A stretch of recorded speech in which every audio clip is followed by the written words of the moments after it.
Hi guys, thanks for tuning into another episode of Nuggets News. Another huge news week. We've got so many tabs to get through. I know you guys love stirring me all about that, but in the world that we live in, there's a lot of macro news and crypto news to get through. And as always, it's becoming ever more intertwined. So I would encourage you to watch the full episode. I do welcome 600 new subscribers this week. It's so great to have you guys on this journey with us. Some fantastic interviews. A number of you have been waiting for Francis to come on for a very long time, so check that one out.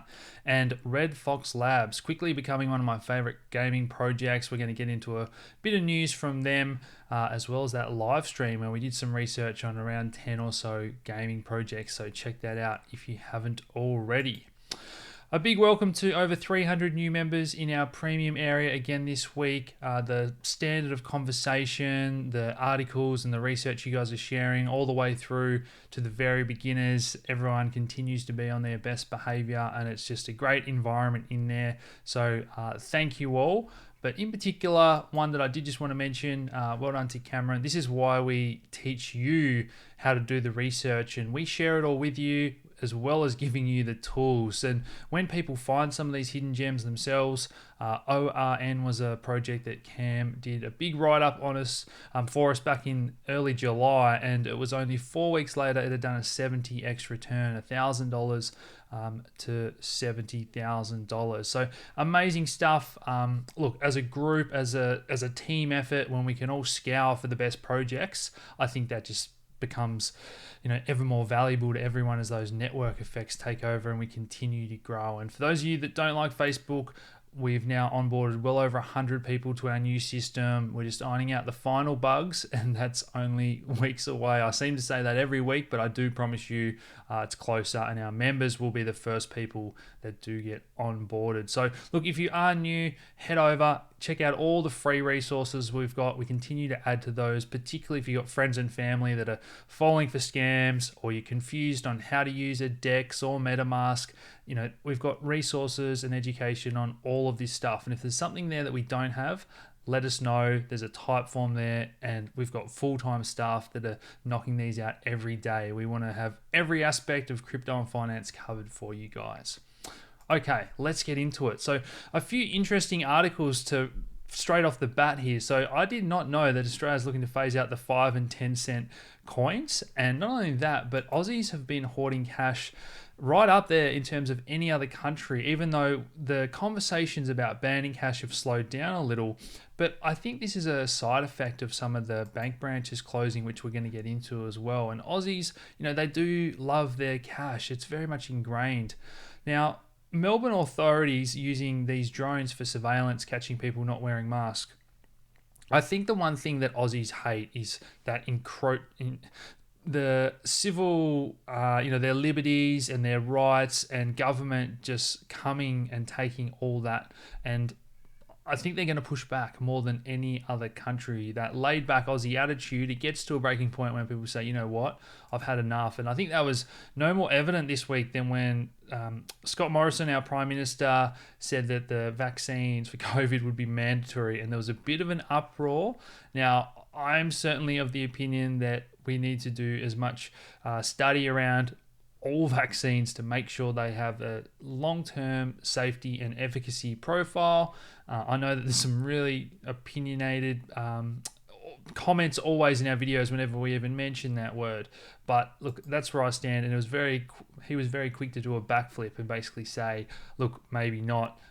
So maybe he was aware of that backlash. And only 37% of Australians believe that any potential vaccine should be mandatory. So sort of similar numbers around the world. And I think this is just a side effect, pardon the pun, of the loss in trust of corporates and governments and leaders that Commissioner Haynes spoke about after the Royal Commission.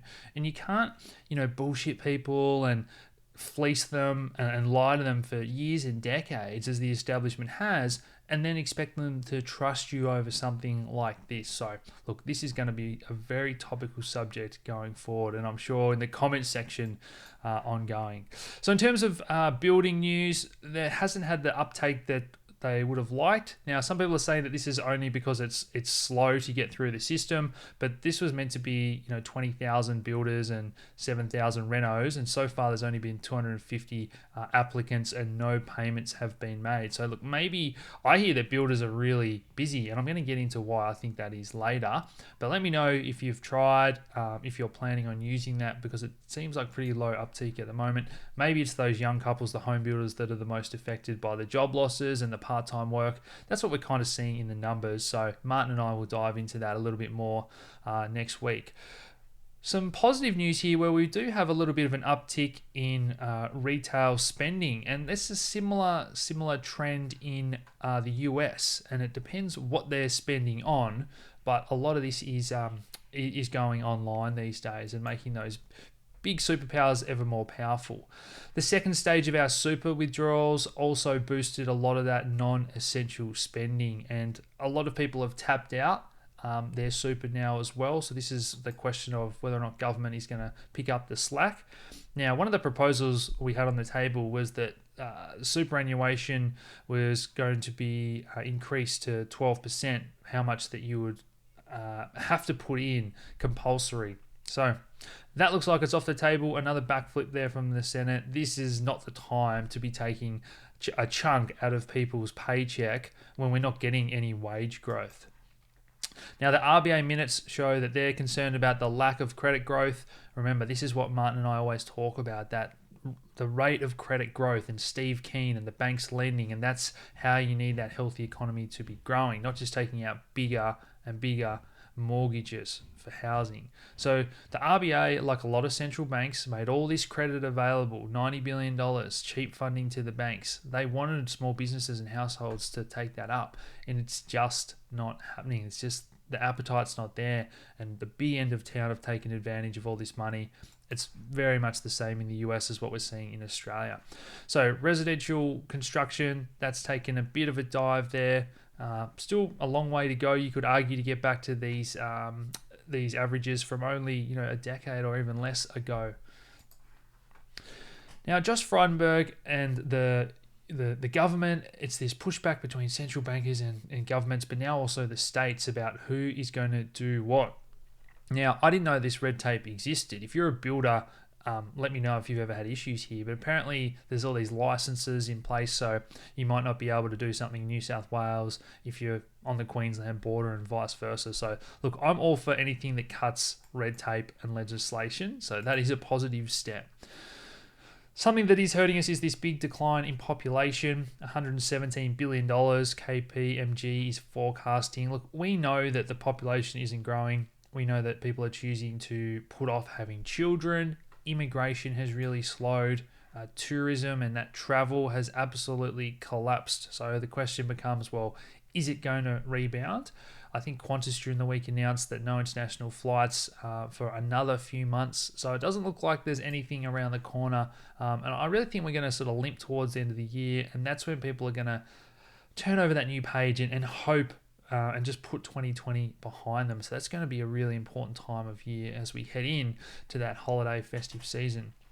Now, another thing I learned this week was that negative gearing cannot be claimed on an empty, unadvertised rental property. So we're starting to see a lot of properties that are advertised and people are putting in for all these different rentals and getting knocked back for some peculiar reason. So it's almost just working the system a little bit. If you're in the industry, let me know about that one if that's a theme that you've seen, and if you knew about that rule, because certainly news to me.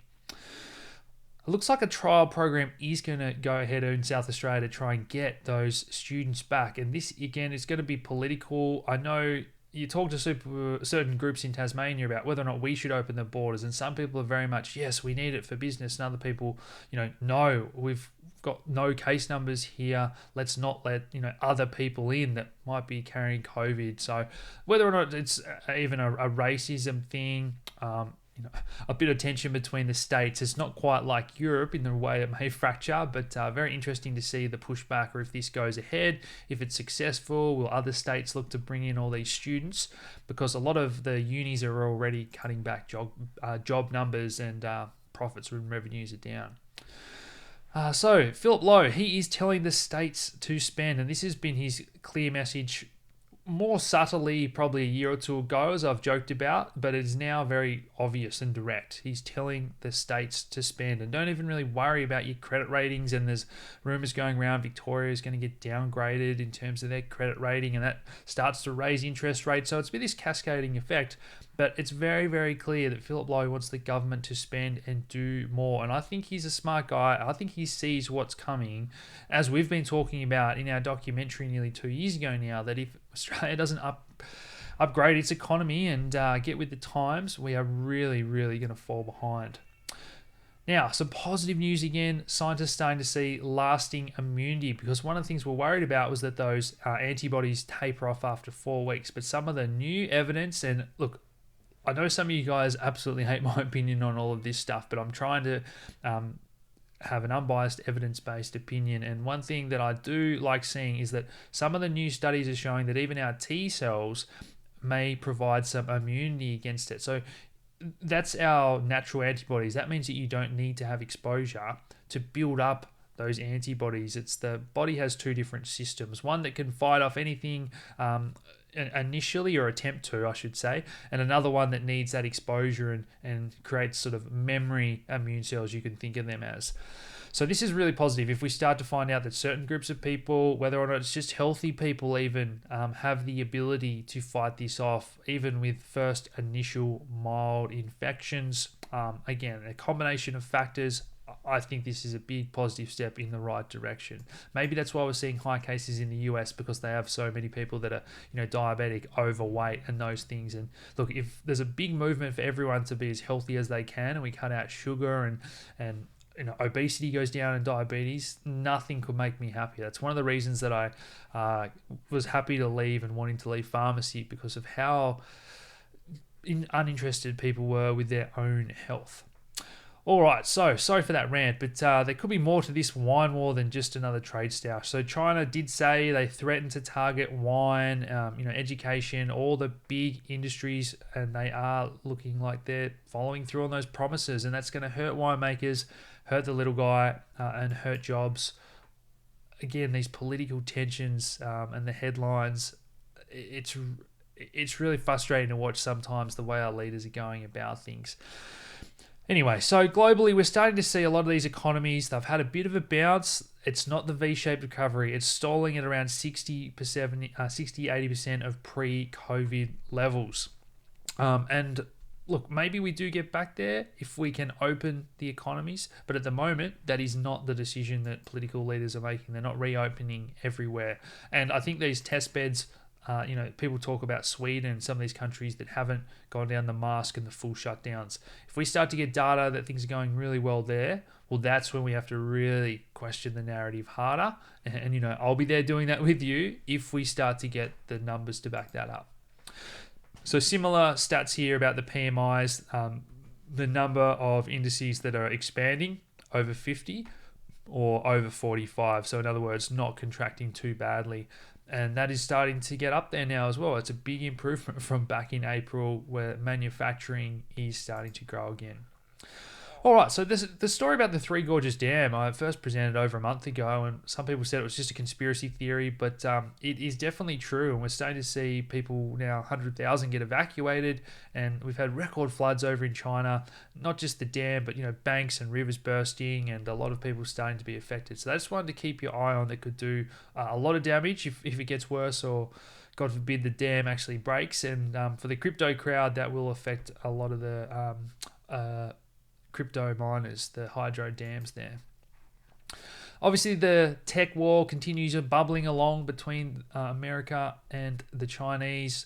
25 days now until the TikTok ban is either coming into effect or not. Now, that's going to hurt a lot of influencers, a lot of young people. Is that going to hurt the votes? Will we see a backflip on that as well? It's getting to that stage where our political leaders, and I think social media makes people accountable, and it's so instant these days. Everyone sees these news items on Facebook or Twitter, and they're sort of out there, and the politicians can almost get an immediate feedback from what they've done, and every vote counts, particularly in the US election.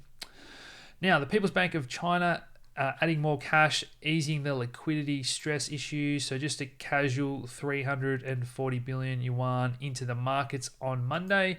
And what we do see with those numbers, it doesn't have the chart there, but what we have seen in the past is that those big injections of capital, a lot of money makes its way to the US, and that's when we can see inflation there. So if everyone else is starting to print this money, and there's already prices creeping up in America, the dollar's starting to weaken, all these different dynamics come into play, and it's important to put those puzzle pieces together when you're building your macro outlook. Obviously, we know that China, and they really want to supersede the dollar, or at least make it less relevant. We're already getting a lot of deals done between China, Russia, and these other countries that don't like the US dollar and all the privileges that they have. But once again, Chinese banking regulators warning about dollar dominance, and it's the seeds of these crises. And it is the strong dollar in some ways that's hurting the developing nations. We've got hedge funds betting that the euro is going to rise around these election uncertainties. Now, we got some bad numbers out of Europe this week, so the dollar had a little bit of a rally towards the end of the week. At the same time, we've got these big commercial traders.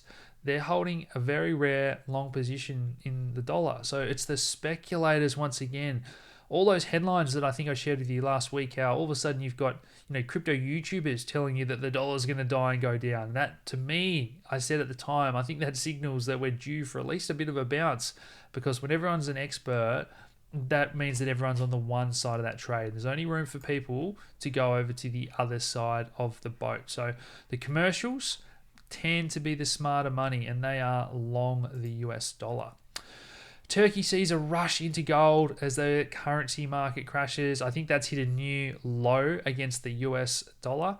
Turkey are looking to crack down on the gold trade here, and that is something that can work in Bitcoin's favor. And we have seen volumes on local Bitcoins in these countries skyrocket in these sort of instances. And in the past, the famous one is Cyprus or China. When they put in capital controls or shut the banks, the ATMs were empty. They were times where Bitcoin absolutely rocketed, and it was so small back then. Now, if that happens at the moment when everyone knows what Bitcoin is and it's on every second app on your smartphone, I think that could be a real catalyst if we start to see that narrative play out. Now, a couple of correlations here I want to show you that I found super interesting. So this is the Dixie, which is the dollar index versus a basket of the most common currencies compared to the S&P 500 index. Now that's inverted. So you can see here the relationship. So whether or not the dollar is going to continue to go down, that can be good. So just like gold is priced in dollars, you've got to still think of stocks as priced in US dollars. So if the dollar keeps dumping, it can be an excuse for everything to keep pumping. But the flip side is, if the dollar gets stronger, like we've seen, with gold in that correction, it can bring everything down. Now, one thing I want to throw in here, and some of you just watched this section, I know, as much as I'd love you to watch the whole video and start to get excited about crypto and decentralized finance, I want to throw this one in here because this chart is so strongly correlated, and I'd never seen it presented like this before. So this is Bitcoin dominance. So Bitcoin versus all the other cryptos compared with the Dixie, and that's the US dollar versus a lot of the other currencies. And to me, that's a really important because the fundamentals there are very, very similar to the fundamentals in the global Forex market and that macro landscape. And what we have seen here is a bit of a correction in the dollar. Is that Bitcoin dominance going to drop as well and have the altcoins continue to run? Now, altcoins have been on fire in the crypto world, but if we get this bounce that people are expecting in the US dollar, maybe that means that Bitcoin, the king of the crypto market, is going to gain some strength, and money and profit taking is going to come out of those altcoins. All right, I'm just going to check that we're still recording here. Fantastic. I didn't want to accidentally bump the stop button halfway through these videos, and you guys know that I do these in one take and they go for an hour, so I didn't want to muck that up in the middle. Let's keep going here. In terms of the US dollar, my digital thick shake theory is all about the velocity of money and spending payment rails. It is 100 times better, 1,000 times better in the world of smartphones and payments and cryptocurrencies. And one of the big problems that a lot of governments are facing is this velocity of money. So this has fallen off a cliff. It's now down to around 1. You can't quite see the bottom of the chart behind me there.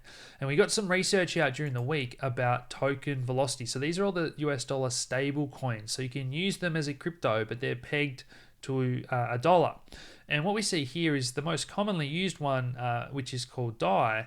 That's the one that's used in all the DeFi applications, and it's got a velocity of nearly 20. And that, to me, 1 in the real economy, each dollar gets turned over once on average, versus 20 in the crypto economy. And that shows you the difference of how fast it is growing and things are moving. And it's no surprise that we're seeing growth in terms of the market cap of projects 20 times more than the market cap of things in the real economy. So just something that I thought was a cool little correlation, a few little crypto tidbits in there in the macro section.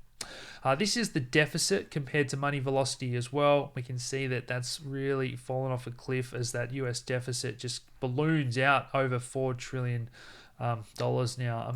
Amazing that we're even saying these figures, and you can see it here going parabolic. The debt ceiling's pretty much even out the window now. No one even talks about that. It's just, spend whatever you need to, basically.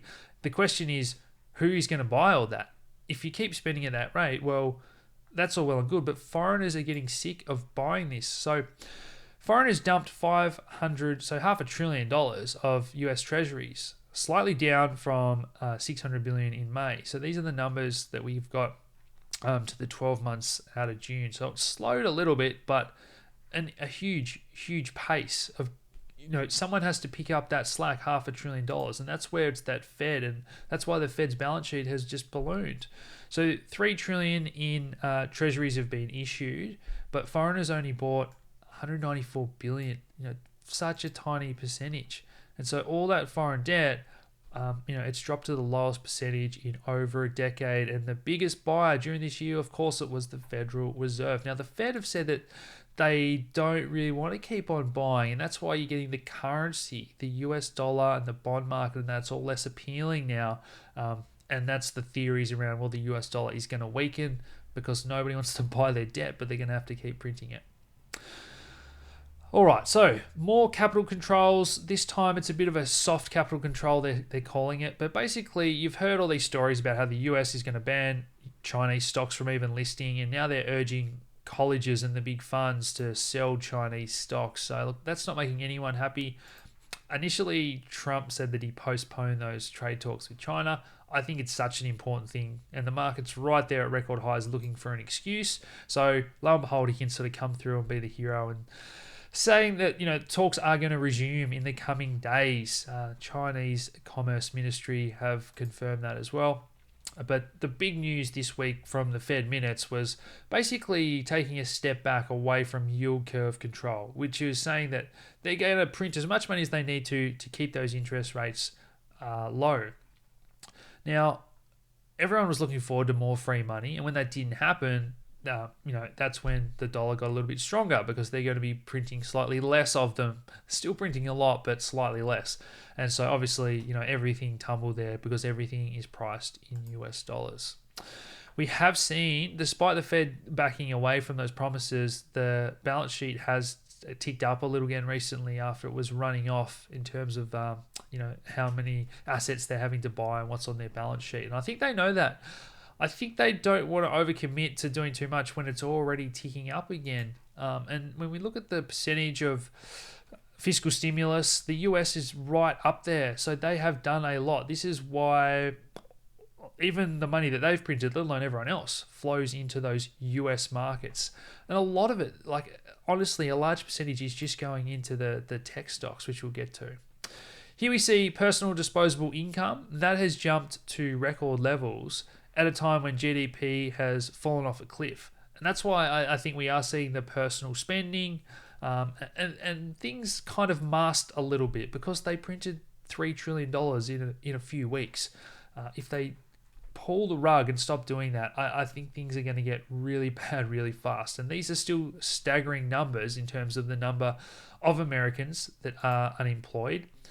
Jobless claims ticked back up above 1 million after last week it was below, and everyone's saying, well, the worst is behind us. Now it's starting to tick up again. That is not what they want.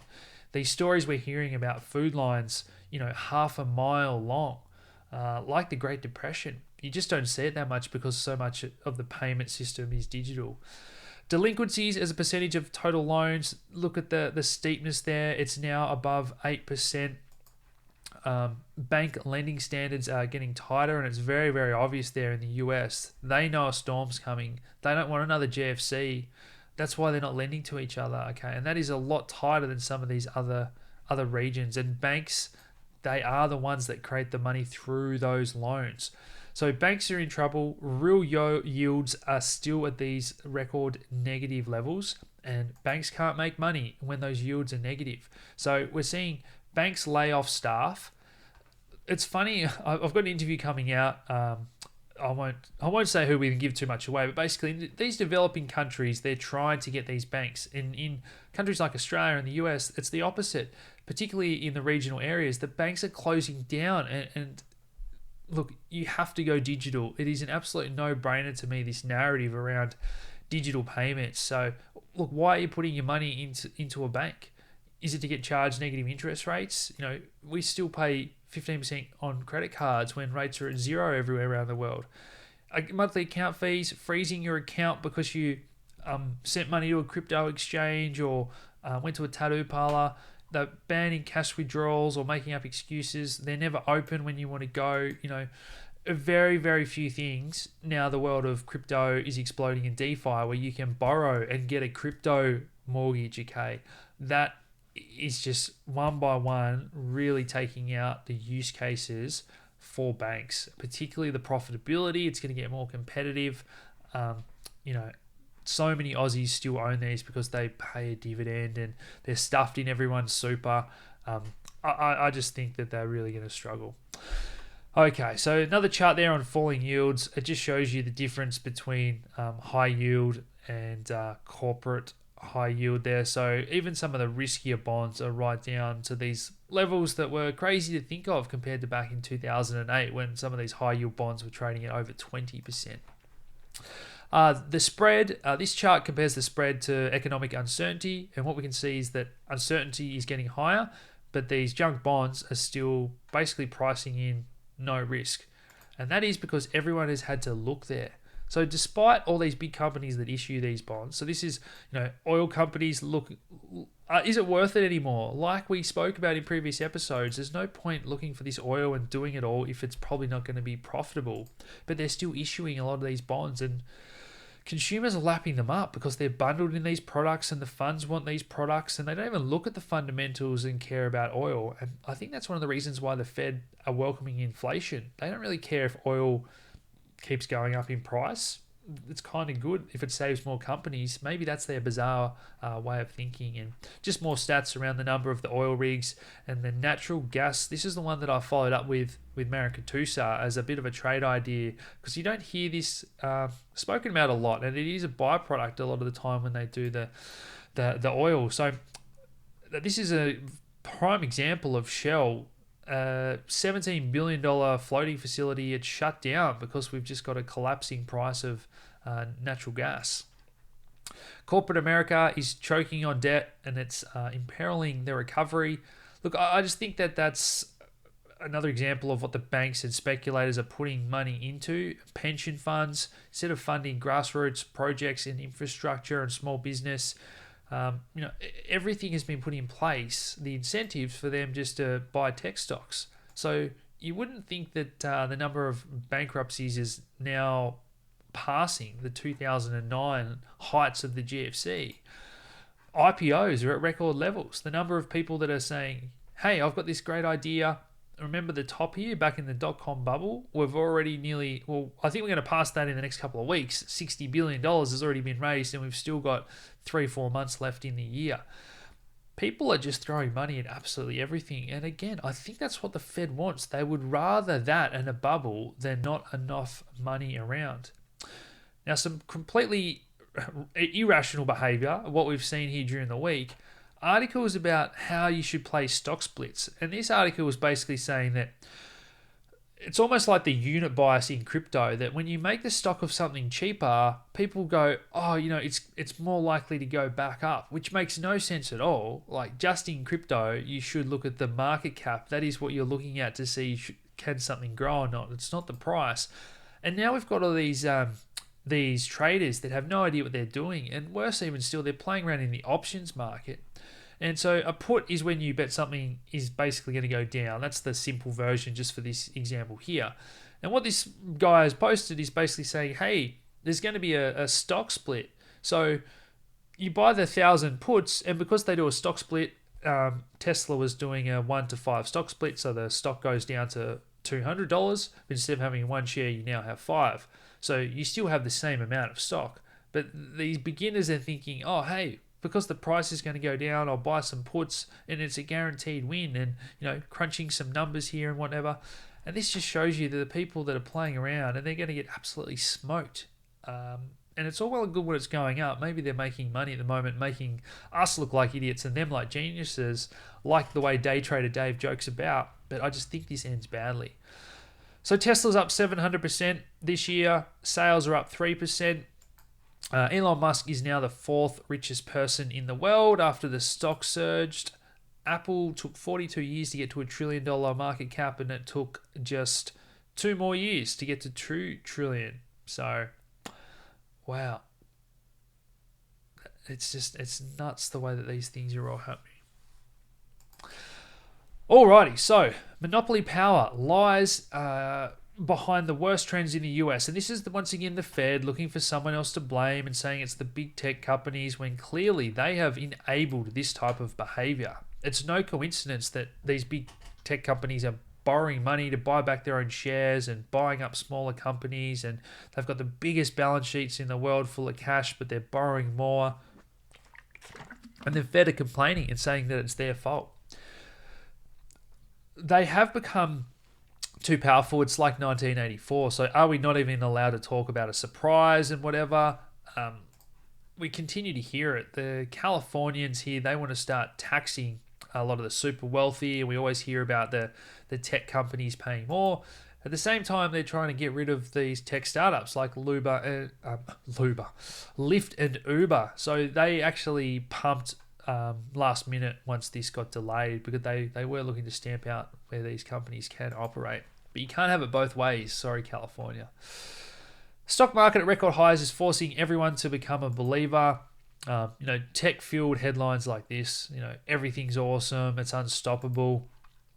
But if you look under the surface, the breadth isn't there. So it's actually very, very few, around 5%, 7% of companies that are participating in this rally, even though stocks are at record highs or near them.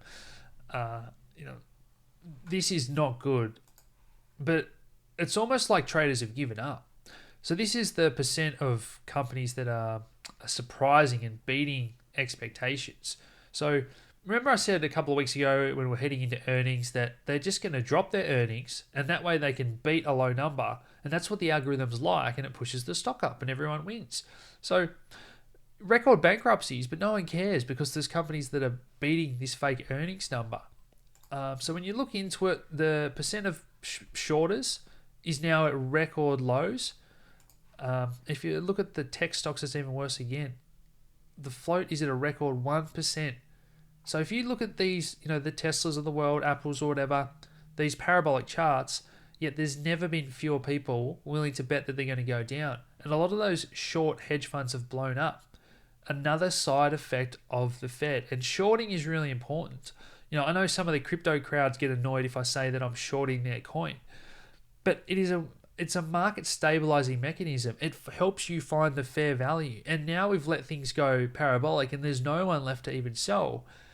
And now the Fed are kind of, are they going to panic? What's going to happen here when you've literally just killed all the short sellers?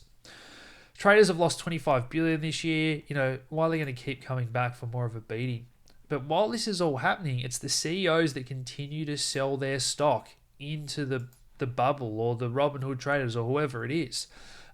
These are US domiciled funds. They've been lightening up on stocks most weeks here, rotating into the fixed income, trying to get anything that they know the Fed is going to buy. It doesn't matter that the companies are bankrupt, the Fed's going to buy those bonds if things go south.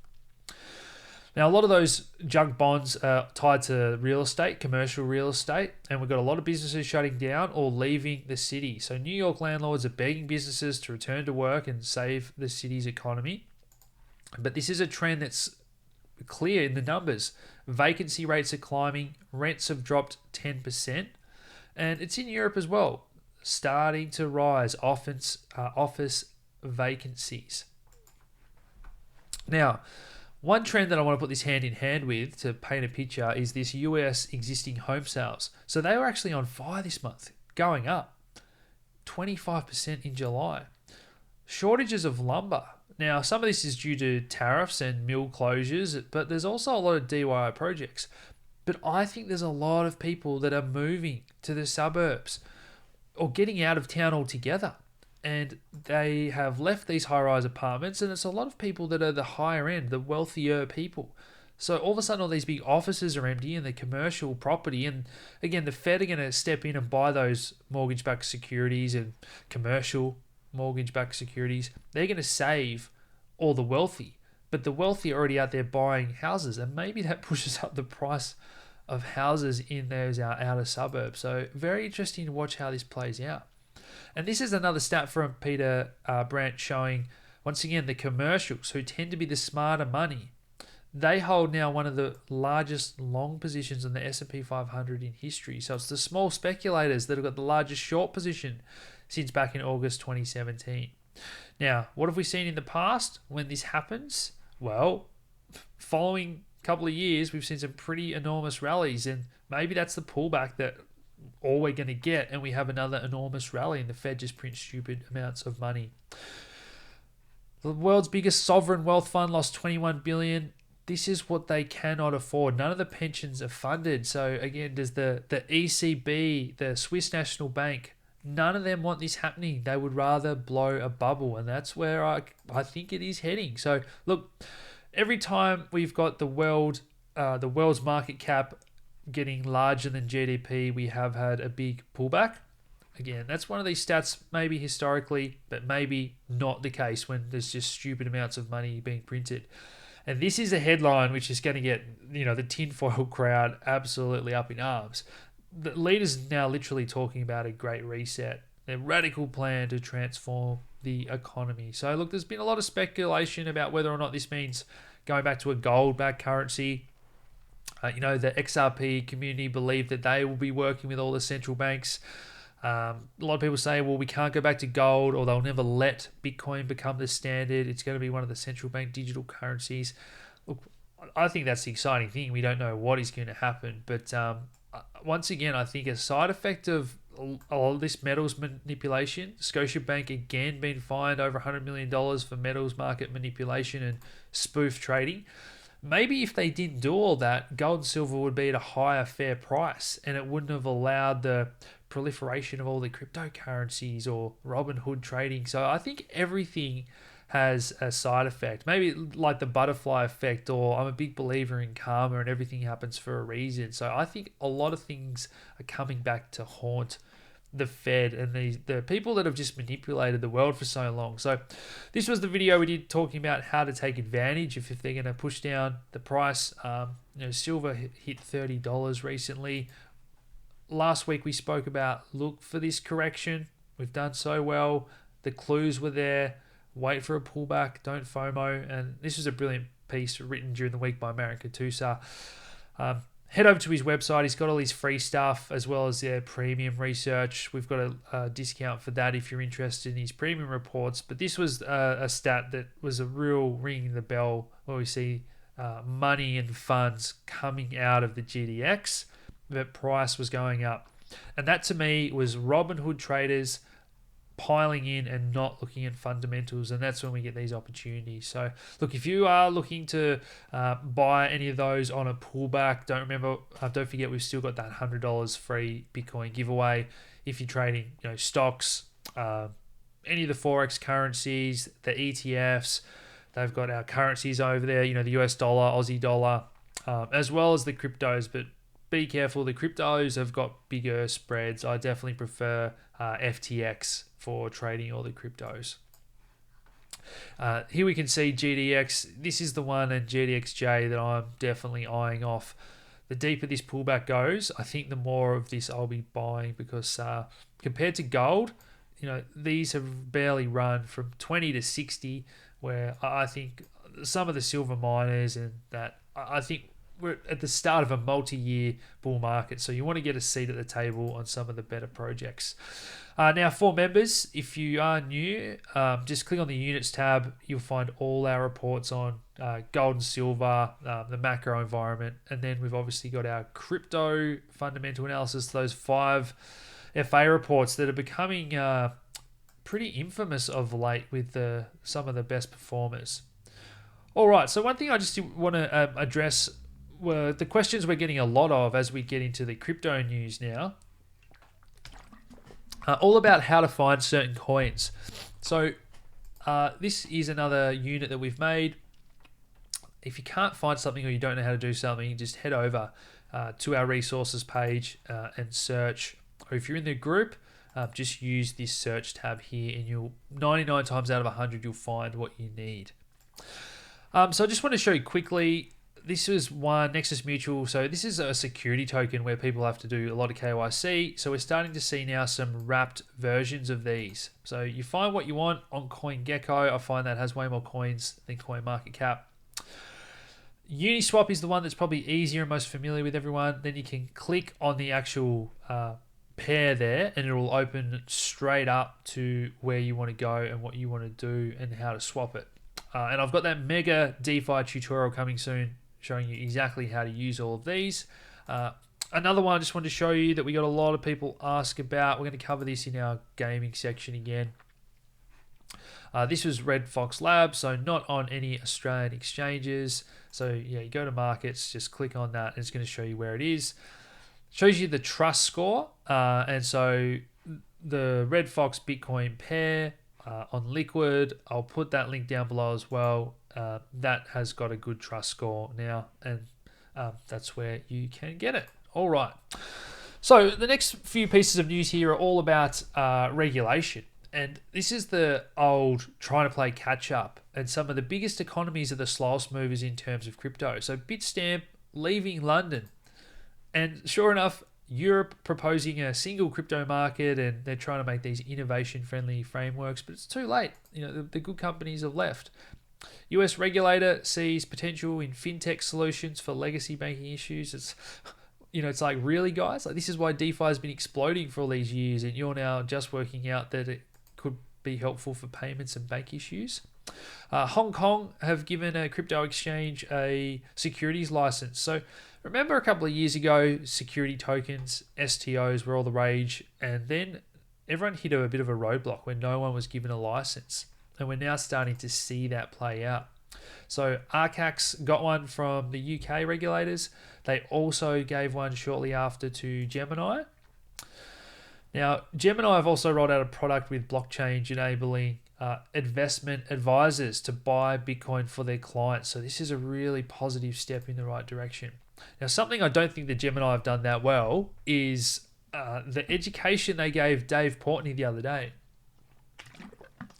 So Day Trader Dave, I was really disappointed with the way they explained Bitcoin with like a scorecard and referees, and then they started talking about asteroid mining and gold, and I think that confused him a little bit. Look, I'm not sure if he's just putting on a big act, but it was only a few days ago, less than a week, when he said he's going to be a crypto millionaire. He bought $200,000 of Bitcoin and 50 grand of Link, and then a few days later, he basically quit. And now, just recently, he said today that, look, I might jump back into crypto because I love all the memes and might just throw $500,000 back at it. But look, at the time, I kind of said, do you guys think this is good or bad for crypto? I also wouldn't ever be letting someone buy a coin that has gone parabolic. And he basically bought the top at $20, and it's pulled all the way back to 13 during the week, possibly lower there. So, look, I think Link may have bottomed here. This is another piece of research from our friends at Sentiment, who we've got a partnership with and we do a lot of research with. This is daily active addresses, and when we see a record high, that tells you there's a lot of coins changing hands. So look, I've been pretty harsh on Chainlink at times. I've certainly been expecting a pullback for a while now. But a nice big pullback there, and well done if you took profits above 20 and got to buy some back. That's what it's all about at the end of the day. So it's the coins that day trader Dave chose. OXT was one of them, and that's been one of my fundamental ones that I really like. And I'm not sure if he's responsible for some of this pump. This chart only goes up till the 17th, and these were Raiden and OXT, two gems that I've been loving and talking about for a very long time. Both of them have had tremendous runs, and they're now up, hundreds of percent. But OXT pumped as soon as Dave mentioned it, and then dumped a lot after. So I don't want to go down the path of him starting to do McAfee coin of the day. I'm all about fundamentals and long term, and I don't think it's a good look for crypto. And I'd be surprised if regulators let him continue to do that.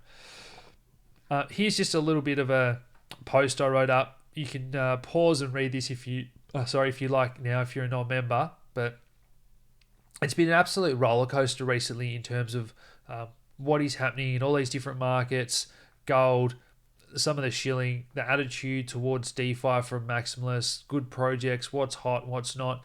I know it can be a little bit overwhelming, but I'd really encourage you just to focus on a few and don't let it stress you out. If you're in my group, get my research checklist, fundamentals, technicals, sentiment, and psychology. You're going to be fine, okay? A lot of things are going to go up. You're going to feel like you're missing out, but if you've just got some tickets to the right trains, as I say, stay on board and ride it out once we're in this bull market. INX is another crypto exchange launching a $100 million IPO this week. So that is another securities exchange. So multiple countries offering those now. Huobi diving into the DeFi space with an alliance trying to merge East and West. The demand is loud and clear for these crypto savings accounts. This is where Huobi can offer these with DeFi. Binance joined the club, offering 12% on some of their stablecoins now, or staking as they call it.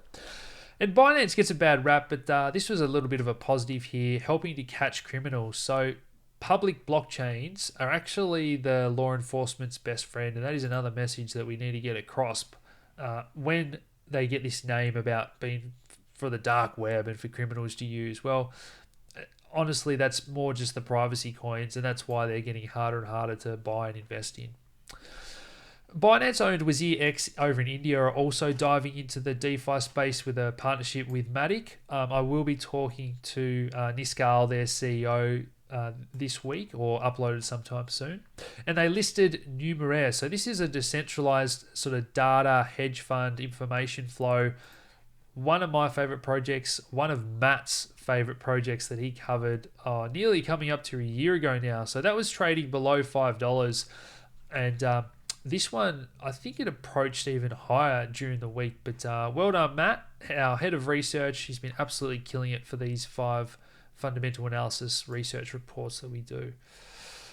Another open source DeFi platform raising $15 million through a token sale. Plenty of money out there looking to get into the crypto space. Former Robinhood head of crypto is now joining FTX.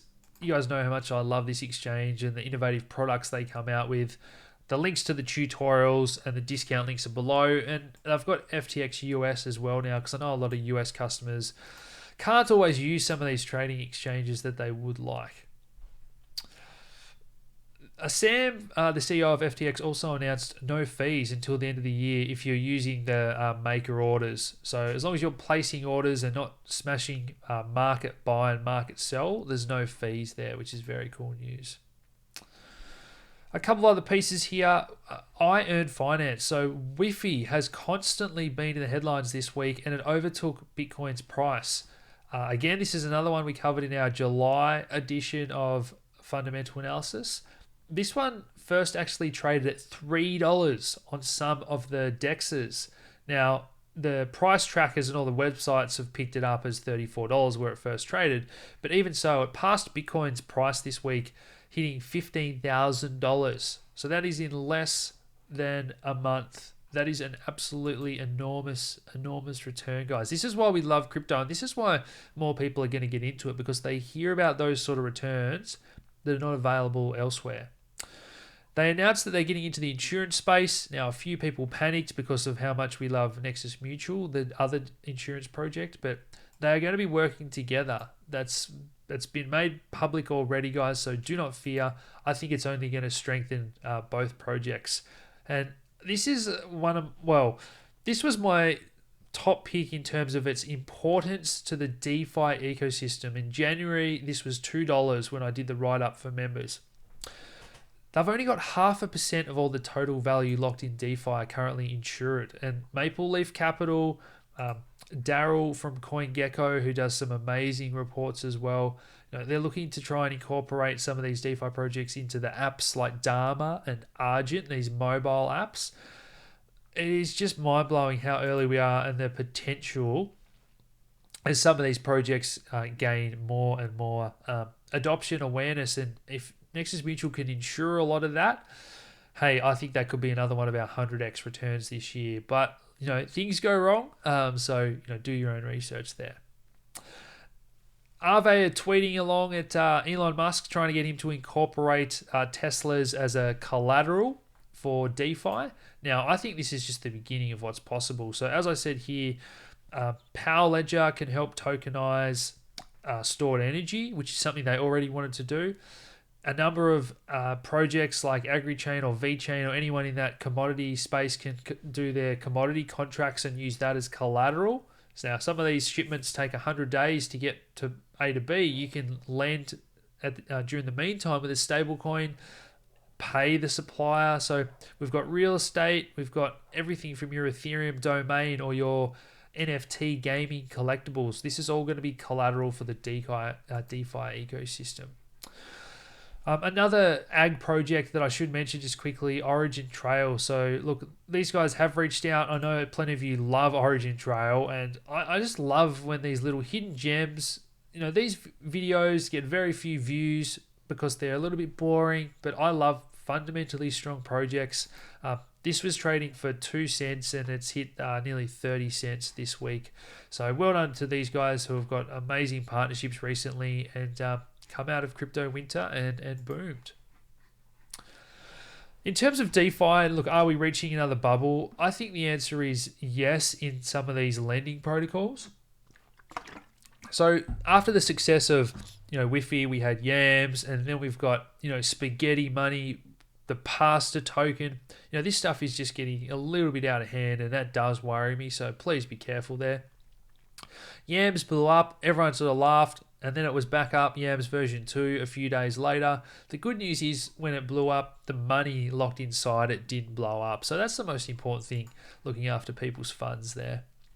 1inch have launched their token, so another governance token, liquidity mining. Everyone is doing this, and to be honest, it's the beginners that can't pile into this stuff because technically it's hard to do. So that's a little barrier of protection at least. This was a good tweet by Spencer Noon talking about the differences between ICO and DeFi. When you look at the Google searches in 2017 there, you can't quite see that behind me, sorry guys, but you can see it there. There's a long way to go to where the DeFi mania could possibly be in 12 or 24 months. But again, that doesn't mean that those little pockets like yield farming and naming these projects can't be in a bubble themselves. So at the other end of the spectrum, we've got the space that I'm starting to get the most bullish on, and that is gaming. So Axie Infinity are launching their governance token. They've already got a little token called, I think it's a small, small love potion for the utility tokens and the breeding of the different collectibles and whatnot. But a governance token, that is what people are really liking at the moment. And I did share with you my gaming projects. So if you haven't watched this was an hour-long live stream. We did some research. There's the list if you want to pause it on what I think are the top gaming projects. I own about half of those. Members, you can see my portfolio just by clicking on the units tab, and it is there with all our other reports and information. Alrighty, so next up here we've got Red Fox Labs, and these guys had their sale during the week. I did the interview with Benny, And it's awesome to hear that one of our members bought a $5 pack of cards and look, got a little bit lucky. One of the ones that they got, one of the cogs that they got, I should say, people are trying to sell these. And look, I'm not sure if that's the actual price or it's just what they're on market at the moment. But 20,000 US is a nice surprise to wake up to. I know plenty of you guys got some of the ultra rares, which is awesome. I actually got one as well. I'm going to hang on to that. I really like this project longer term. They had another announcement during the week, partnering up with a London listed company, Coincilium. You know, how many projects have got these sort of partnerships with listed companies? They've partnered with Rootstock so they can issue tokens on Bitcoin. They're getting into the DeFi space, e-commerce. Look, this is one that I'm really liking, and I think you guys are starting to understand why. Former Sega and Atari execs joined the NFT gaming boom. More and more evidence that this is going to be next, and it's the environment that we're currently in. So Apple and Fortnite are currently going at it.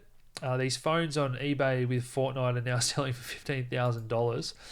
During the week, we have Gmail and Google Drive, Google Meet all go down. Amazon Web Services, we've found these virtual machines that are infected with mining malware.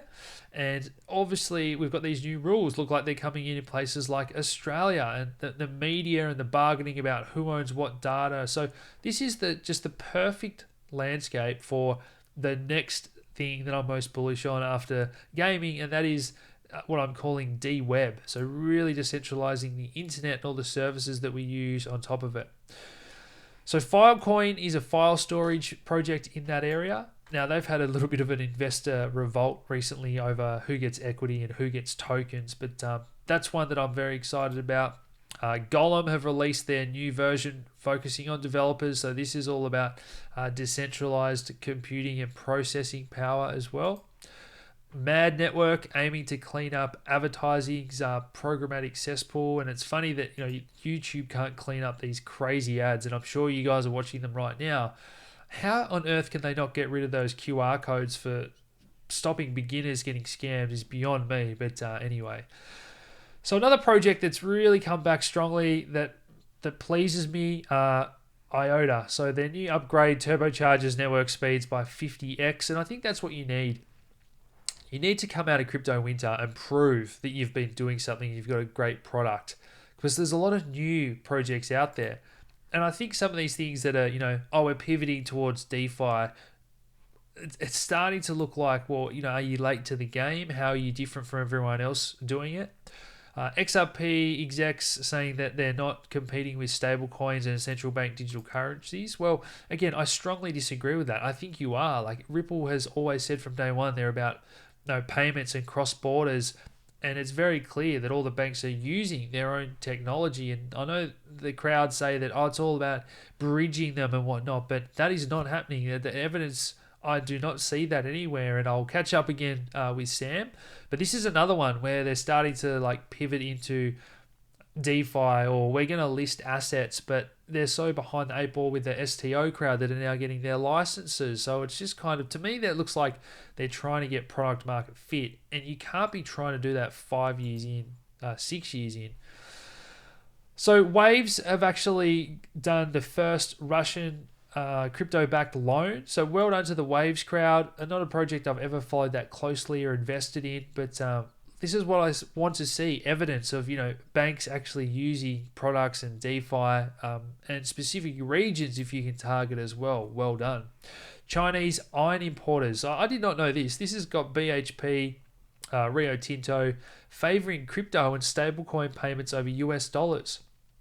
So again, you can argue that these companies, they can't do it. They need a bridge, or they've got to have this regulation. I just don't agree. It is already happening where these companies are already using crypto and DeFi and their own ledgers. So that's just my personal thoughts. Look, Tron have lost, was it $1 billion or 23% of its $4 billion Tether reserve. So we had $1 billion go from Tron back over to Ethereum. Now, obviously, the excitement was all around how a lot of that was going on to a Mesa Go. So one that I've stayed very bullish on. this was in the top 10 for developer activity all throughout this year. And in April, it was the number one asset to go long with the least downside risk, according to all the data from our friends at Sentiment, who let me report on two of their research reports. So back then, a Go touched 30 cents here and it was trading for 50 cents here. And it hit $10 this week on some exchanges. Nothing makes me happier. I've got the Go hoodie on. I had to blow the dust off this one. But look, members know that we stayed bullish on Go and their plasma network. They've come out very, very aggressively and said, we have got a commercial grade, first of its kind. We're ready to go. And it's up to the community now and other exchanges to adopt it. If you want to stop paying high fees, start putting stable coins, Ethereum, any ERC20s, it can all go on these Go plasma chains. So that is very, very exciting. I've shared this before in the macro section. I won't repeat myself other than to say just the percent of coins that are sitting silently in terms of stable coins there, and the token velocity just showing how quickly tokens are buzzing about the fast growing DeFi space compared to US dollars M2 money supply, which has dropped down to 1. A couple of articles left to get through here. Litecoin, it has got a little bit in its corner again. So one thing that I like is this privacy, fungibility, Mimblewimble testnet. And I think this is going to breathe life back into the network. But these smaller hash rate coins, they really need... I think they need to change the security model, because we've already seen ECT, Bitcoin Cash, BSV have a lot of trouble with these 51% attacks or reorgs. So look, it's great that Grayscale have come out with their Bitcoin Cash and Litecoin trusts. Money's going to continue to flow into the large cap coins, like I always say. But ETC, Bitcoin Cash, we're actually seeing it admitted from some of their community members now that they really need to upgrade, because it is destined for irrelevance. If your hash rate drops, your coin's less secure. Ethereum Classic has been 51% attacked 2 or 3 times now. Look, I'm surprised it's even alive. And to be honest, I think it only is because of how much money Grayscale have got invested. Either way, let me know what you guys think about that down below. So the tension continues between the maximalists, and Vitalik had a podcast with Samsung that I didn't find much value in that, to be honest. A little bit biased, baby. But 2 new proposals again this week for Ethereum to reduce the block reward from 2 Ethereum per block to 1 or even half. So I've updated my Ethereum stock to flow model here. Now, some people didn't like this and they said, oh, you can't do stock to flow on Ethereum. But if Ethereum's inflation rate continues to drop, that is going to make it have a lower stock to flow than Bitcoin or even gold, or at least Bitcoin for a couple more halvings until it catches up. But look, that puts Ethereum market cap just by stock to flow at 10 trillion. Now, obviously, there's 1,000 variables on what makes something valuable and what doesn't. But anytime you are reducing the supply of something, as long as the network is still secure, and that's why they're doing this, because they think that it's too secure, we're paying out too much at the moment. We're also moving to proof of stake, which requires less funds to have security and payout in rewards. So there's a lot in Ethereum's favor that goes polar opposite to what everyone was dancing around about. Ethereum has no cap supply, it can go up forever. Look, once we start burning fees and we have maybe 1 or half an ETH per block, the supply is actually going to reduce and get lower. So why people are talking about, oh, there's an infinite supply, it can't be valuable, it just makes no sense. They just don't understand what they're talking about. Another argument you often hear is that, oh, it's not secure. Well, a lot of the Bitcoiners talk about security in terms of the fees and mining revenue. Well, Ethereum's now right up there as well in terms of the fees that the miners are getting. So one by one, it's kind of unpicking these arguments. And I'm still bullish on Bitcoin, but I'm actually bearish on maximalists. I think that they are bad for the space, and they're actually doing more harm than good for Bitcoin, but they cannot see that. So just my input there. Another argument they use is that you can't run an Ethereum full node, so we're going to see more of these plug and play solutions for people where they can run their own node. This is going to have staking on it as well, privacy. So we're just getting all these products that are solving problems one by one. I love seeing it. In terms of the media and the hype, Japanese soccer team launching these deals and partnerships, Ethereum-based game now in Japan. We've got Paris Hilton launching some artwork that sold for $17,000 on Ethereum. Bonds on Ethereum, real estate. It's just all happening there. This is the next evolution. The NBA stars, the celebs, the influencers starting to talk about these different cryptocurrencies, just raising awareness. Finally, the rush of Bitcoins onto Ethereum continues to outpace even the total coins mined the other day. There were more coins onto Ethereum than were mined. And this is, a lot of it's happening through REN, which I love. I'd rather it happen through this decentralized manner with REN BTC, but most of it is still happening through wrapped BTC, which is held by BitGo in custody there.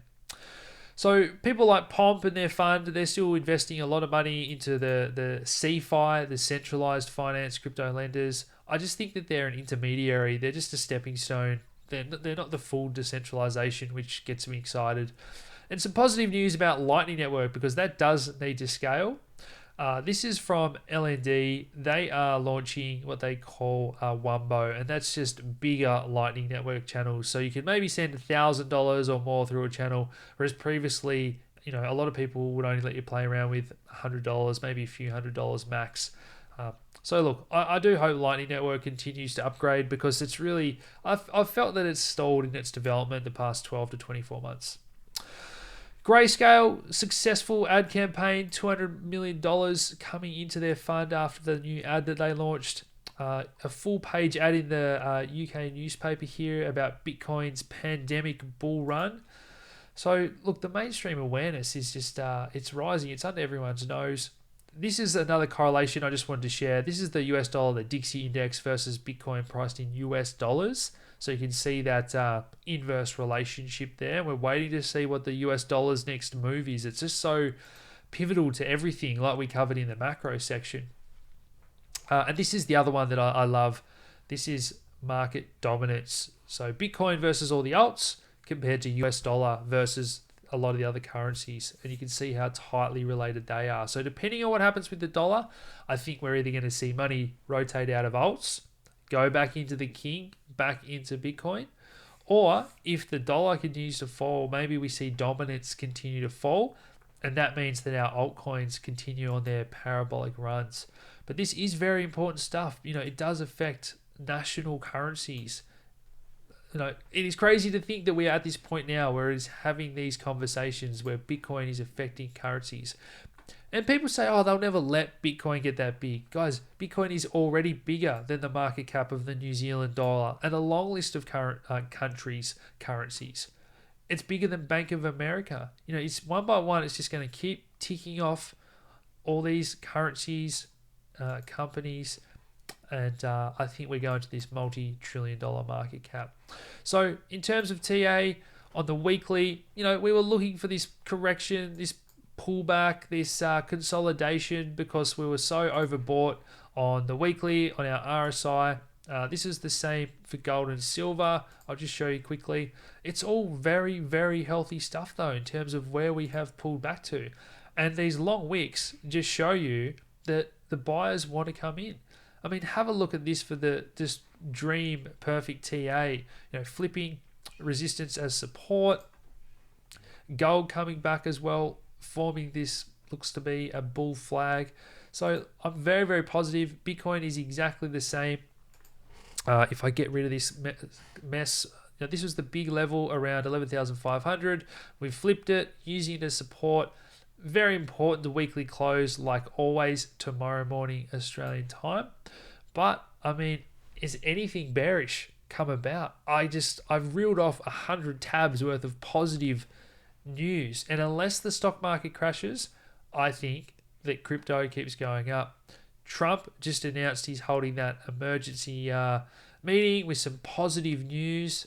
about, I think he said, a treatment for COVID. So look, if that happens tomorrow morning when the markets open, I expect the stock markets to rip to new all-time highs where they're just sitting right under here in almost like a little cup and handle. And that is going to cause everything, I think, just to continue to blow higher. So guys, I hope you've enjoyed that. Head over to nuggetsnews.com.au if you haven't already. Otherwise, smash that like button, subscribe, share these around with friends and family, and I'll talk to you again soon. Cheers.